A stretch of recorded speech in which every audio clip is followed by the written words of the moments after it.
തിയേറ്ററുകൾ ഇളക്കിമറിച്ച് world wide box ഓഫീസിൽ നിന്നും 50 കോടിയിലധികം രൂപ കളക്ഷൻ നേടി ബ്ലോക്ക് ബസ്റ്ററായി മാറിയ ബ്രഹ്മയുഗത്തിന് ശേഷം മെഗാസ്റ്റാർ മമ്മൂട്ടിയുടേതായി തിയേറ്ററുകളിലെത്തുന്ന അടുത്ത ചിത്രം ഏതെന്ന ചർച്ചകളാണ് സോഷ്യൽ മീഡിയയിലെ പ്രധാന ചർച്ചാ വിഷയം.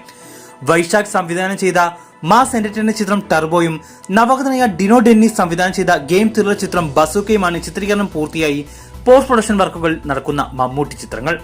ഇരു ചിത്രങ്ങളും പ്രേക്ഷകരും ആരാധകരും വളരെ പ്രതീക്ഷയോടെ കാത്തിരിക്കുന്ന സിനിമകളാണ്. അതുകൊണ്ട് തന്നെ ഇരു ചിത്രങ്ങളുടെയും അപ്ഡേറ്റുകൾ വളരെ ആവേശത്തോടു കൂടിയാണ് പ്രേക്ഷകരും ആരാധകരും നോക്കിക്കാണുന്നത്. പുറത്തുവന്ന ലേറ്റസ്റ്റ് റിപ്പോർട്ടുകൾ പ്രകാരം മമ്മൂക്കയുടെ അടുത്ത റിലീസായി തിയേറ്ററുകളിലെത്തുക വൈശാഖ് സംവിധാനം ചെയ്ത ടർബോയാണ്. അതിനുശേഷമാവും ബസൂക്കയുടെ റിലീസ്.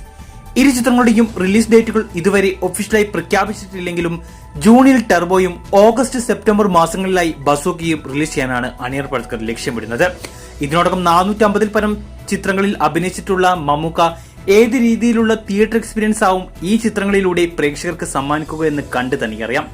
ഇരു ചിത്രങ്ങളുടെയും കൂടുതൽ അപ്ഡേറ്റുകൾ വൈകാതെ ഒഫീഷ്യലായി പുറത്തുവിടും.